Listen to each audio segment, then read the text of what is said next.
Here I have the beautiful Nicole Petway. And in this interview, I really just want to inspire all of you to see what's possible when you actually pursue your dreams. So in 2023, Nicole has had some phenomenal achievements. She is writing a book that is ready to be published soon. She started her Building Bridges Foundation. She did a bunch of speaking gigs, started a YouTube channel, group mentorship, and a lot more. But the crazy thing is that it didn't start out all easy for Nicole. She has a history of past experiences. She used to be a previously incarcerated individual, and she was really someone who defied expectations. She rose above the ashes to be where she is now. So I want to bring Nicole on so that she can share her story of where she was and how she was able to do that. So, Nicole, how about you tell us where you were years ago and how you got to where you are now? Mhm. Yeah, so I can think in 2005, this time of year, around Christmas time, my birthday, New Year's, I was just out of control. The priority of visiting with my kids, the priority of living a, you know, productive life and, getting ready to celebrate the holidays with my family wasn't my priority. My priority was the getting and using and finding ways and means to get more drugs. And so in the holiday, seemed to be an opportunity to take advantage of others' generosity. And so that was my frame of thought of who is going to get got today. And so and I think about the mentality, that criminal mentality, that I continue to operate on, that belief system. And I knew that there was a different way to live, and I just got caught up again, and they say the first one is free and the next one costs you your soul, and it's so true. And so it didn't take long till that January, I went to jail, and I was brought up on some pretty serious charges. And that's where this journey, this part of the journey, ends and begins.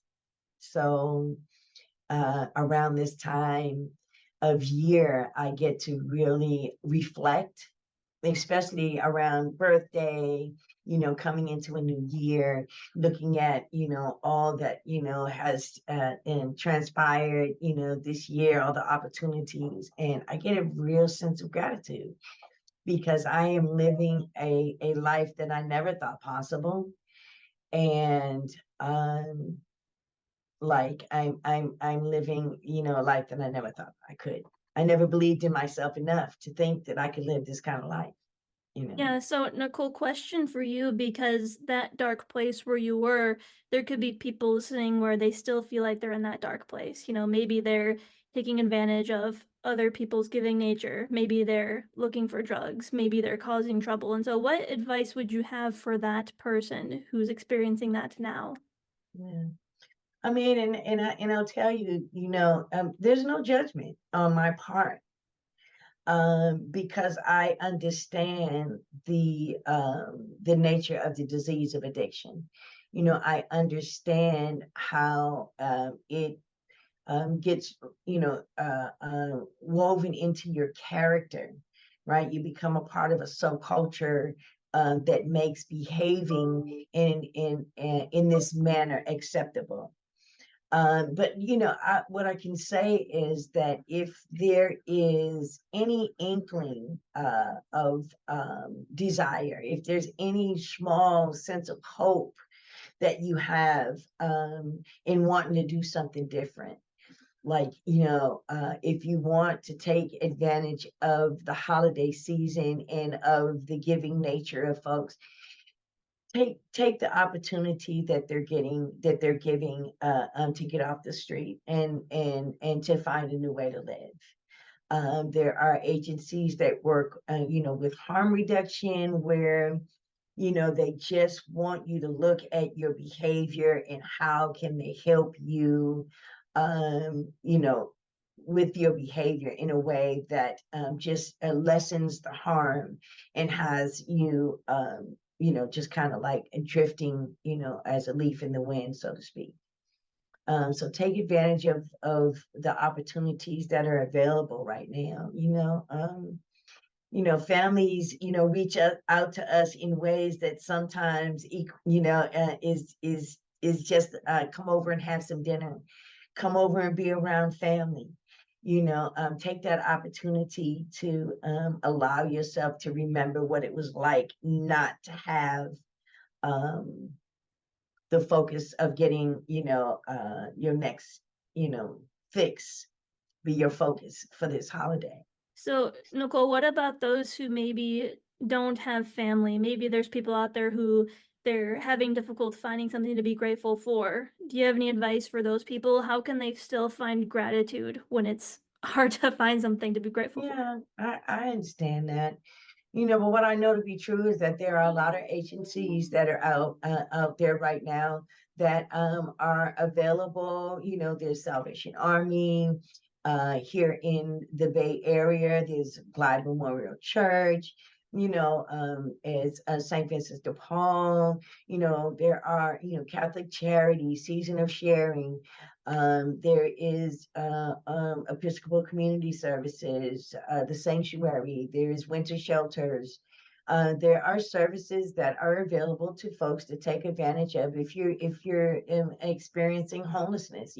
There are places in your area, especially around this time, that have winter shelter congregate settings that will help someone if they don't have a place to stay, if they don't have anything to eat. There are food kitchens that are available to help, and there's no shame. And I know this to be true also is that sometimes folks who are not experiencing life in the way that they want it to. It doesn't always have to mean because of drug addiction. I want to be real clear about that. That there is mental health, there is losses that people have experienced in their lives where they have not been able to move forward in productive ways because of the traumatic experience. So we're not just talking about folks who has substance use issues. It could be folks who have been previously incarcerated, who don't have extended family, who are looking to assimilate with an extended family. And there are services in places that are available for folks. Like I said, reach out to me. I will help you find the services wherever you are. You could be in Boston for all I know, and I will be able to help navigate some services for someone, in the area that they're in so that they can get the help that they need. Thank you, Nicole, for sharing that. And for those listening, I know Nicole also offers private mentorship. So if you want to seek out support, you want to seek out help, from someone who has had a similar experience. She was previously incarcerated as well. She had experience with addiction. Then I encourage you to reach out to Nicole and take advantage of that because Nicole has such a giving heart and she will point you in the right direction. That's what I love about Nicole and I Absolutely. admire about you, Nicole. So Nicole, question for you because I just really want the audience to see what's possible when you choose to take advantage of these resources. When you choose that enough is enough, I'm going to transform my life. I'm going to do what it takes. Tell everyone what your experience was with that and the new life that you were able to create for yourself and for your family. Well, like I said, I had experienced some time clean and managing in the community in a positive way. And so what I did is I reached back out to those very folks who believed in me then. And when I put my best foot forward and met them halfway to say, hey, I'm willing to get back, They say sometimes a setback is a opportunity for a major comeback, and it was for me. It really was. I really had to be reminded of how bad it had gotten. And it's almost like forgot that fat meat is greasy. You know what I'm saying? And it took for me to fall, um, and get back up and reaching out to folks and saying, I need help. All I have is the desire right now. And if you can meet me halfway to help me get, to get the resources that I need. And they did. In fact, they knew what I needed before I even asked. And came right to me. I do believe, I'm a very spiritual person. I do believe that God uses people as vessels in our lives.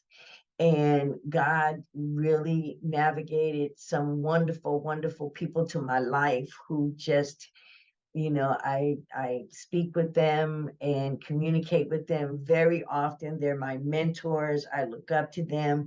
I work every day to continue to try to make them proud because I know they're watching me and they are getting a chance to reap the benefit of the energy and the love that they put into someone, to see someone shine and blossom as I have. And I'm so humbled by it that it is my responsibility to give that back to someone else.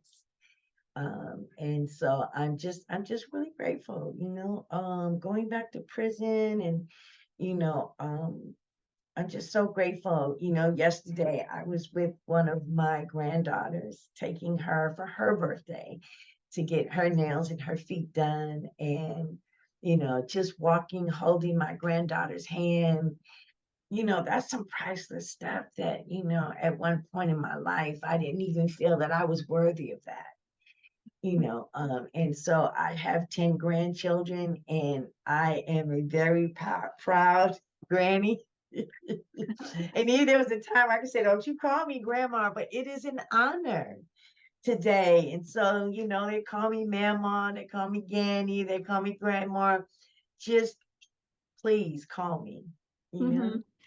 And just for the people listening, now I can't say that I went through what you did, Nicole, but everyone here listening, we've been through tough times. And Mhm. sometimes when we're going through tough times, we think, I want to change, but I'm going to do it all myself. I'll figure it out on my own. And I just want all of you to know that you can get so much farther, much faster when you have the proper guidance from people who genuinely want to help you. They genuinely want to see you succeed. And in those moments, especially if you're going through something difficult, it's good to have someone there to not only support you through the lows, but to also celebrate with you during the highs. And so you could try to do this on your own, but if you have the support of someone like Nicole or even any of those resources that she mentioned, I mean, you're going to be super grateful for it.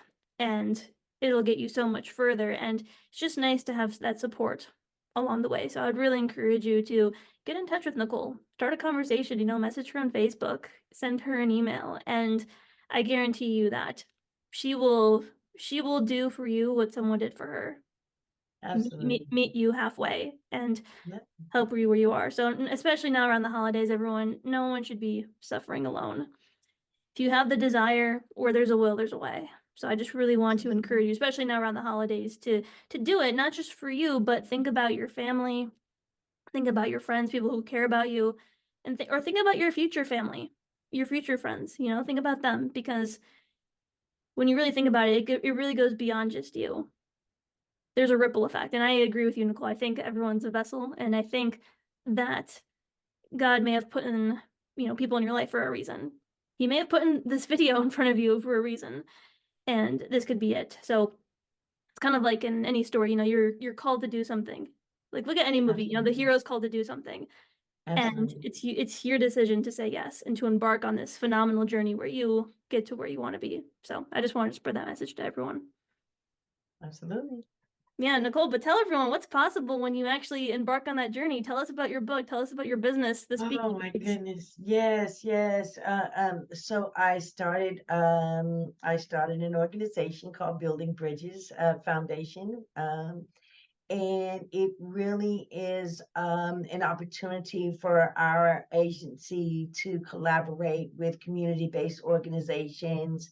Again, if you contact Building Bridges, again, we will contact the agencies in your area so that we can connect you to those services, and we can be sort of the liaison in the warm handoff person between you and the agency that is in your area to work with. We can be your advocate. Sometimes folks are not able to manage through certain avenues. If it's your parole officer, probation officer, if it is a social worker that you're working with and trying to get your kids back, to find out if there are services that are available for you in your area, we will do that investigating for you. So Building Bridges is really about helping someone who has a family member who is getting ready to get out of incarceration.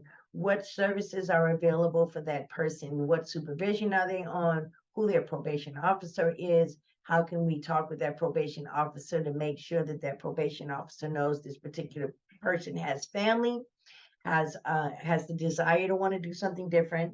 What housing is available? Do they have any shelters? Because there are a lot of reentry services available throughout the United States, individually in areas that I can help connect that person to.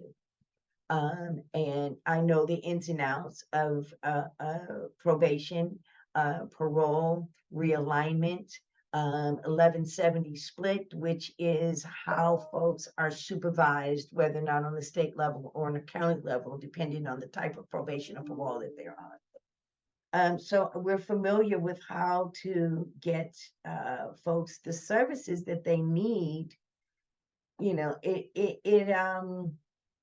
For some folks, they don't understand that they can go to the probation department, they can go to the parole department and get services that are there for them. So they can be the stack of files of folks who are getting services, are willing to do what it takes to get the services. And then there's the other pile that is, we'll just deal with this person once they get arrested again. You know what I mean? Not if they get arrested again, but when they get arrested again, right? But there's a stack of files over here of probationers or parolees who are very high functioning and ready and willing to take advantage of vocational, educational, housing services, and all of those things to help them in their recidivism. There is money for that to happen, and I can help you find it. Yes, you can. Yes, you can. So again, everyone, I would encourage you to reach out to Nicole because she really has like a big toolbox full of tools to help you through this. And another thing as well, like this year, Nicole, I mean, like here's the thing with Nicole, she not only like talks the talk, she really walks the walk because she does a lot of speaking engagements. She's writing a book on this. Do you want to share, Nicole, what you're doing with that? Yeah, so I'm writing a book, and it's really a call to action. It outlines some things that I've experienced in my life, in working with my children being taken away from me, in the reunification process, and just the perseverance and the resilience that it took for me to continue on. Each obstacle, I climbed over each obstacle, and there was another one waiting for me. But I had to have the willingness to go that extra mile, to take that next step, to trust in the process. And so my book kind of outlines what it was like for me growing up, in Boston, how, some of the experiences that I experienced growing up, how they, transformed my life, how they shaped my life, what it was like for me working in the sex industry as a teenager, and what losing my children, what it looked like in losing my kids, because of drug addiction and going back and forth to prison. Um, but it's not just telling the story about these events. It's telling the story about how I had to dig deeper, how I had to make sacrifices, and come out of that self-seeking, self-centered, selfish grip of addiction that I was in, to want to do something different. And so I invite people to come in and look at the guilt and the shame that we carry that keeps us stuck in a rut, and it's that guilt and that shame. So put losing the kids, put going to prison, put all of that stuff aside, right? When we start to take some accountability for our actions, and look in the solution instead of the problem, then it takes some work. And I invite folks to come in and do some work, to do some soul searching work, to take some accountability for their actions, but then also how to move forward in a productive way, and start living instead of just existing. And so that's what Against All Odds is about. It's a triumphant story of incarceration and addiction, but it's also about getting busy, living, and not just solely existing. And I invite people to come in, and Mhm. I at the end of the book I have a journal area so that folks can really talk about what came up for them in reading the book. And I invite people to um, seek someone to talk to also after reading my book, Mhm. mainly me. Absolutely. Absolutely. And that right there, everyone, is really what Nicole is here to do. She is here to help you not just survive or fight to survive, but to thrive despite Right. the hardships of life. Because, I mean, just by this whole interview, you all can tell, and maybe you all can relate, that life gets hard, but you are the creator of your life. You can choose to rise above that and to create something beautiful like Nicole did, where now she's not surviving, she's thriving, and she's helping others to do the same. Imagine if you were able to do that too. And so, again, I encourage you to stay tuned for Nicole's book because that will launch soon in 2024. Also, watch the other videos on her YouTube channel. Comment down below to let us know your thoughts. How did this conversation strike you? Did you get any aha moments? Let us know below and let's start that conversation. Let's really build a community around this. But yeah, Nicole, I mean, I was inspired by this whole interview, so thank you for sharing all this. I know it'll fall on the right ears. Any last messages for the people listening? Especially I also want to say, don't let anything stop you. I thought because I had never went to high school that I couldn't do anything that I'm doing today. Because I didn't have a high school diploma, I went and got one. Because I really couldn't read very well or put, sentence structures together.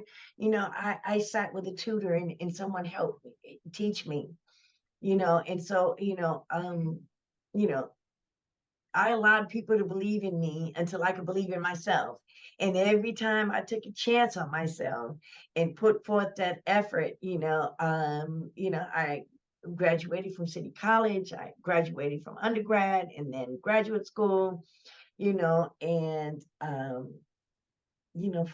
from a 1.7 GPA to a 4.0, wow, summa cum laude honors, you know, amazing. nothing short of a miracle, but I believe that everyone has the capacity to achieve, their greatest heights. No matter what the age, no matter what the circumstances, no matter what the barriers or what stigmas that have held you back, we do recover, so to speak, and we can, move forward with great lives, Mhm. and I'm a prime example of that. The relationships that I have developed with my children, after, some very disappointing times, but understanding some of the decisions that I made as a parent was loving them more by allowing someone else to take care of them when I could not, but then stepping up and being responsible when I could. I got custody of a daughter that I lost 33 years ago, who is, she is, has mental impairment, physical impairment, and needs to be cared for 24/7.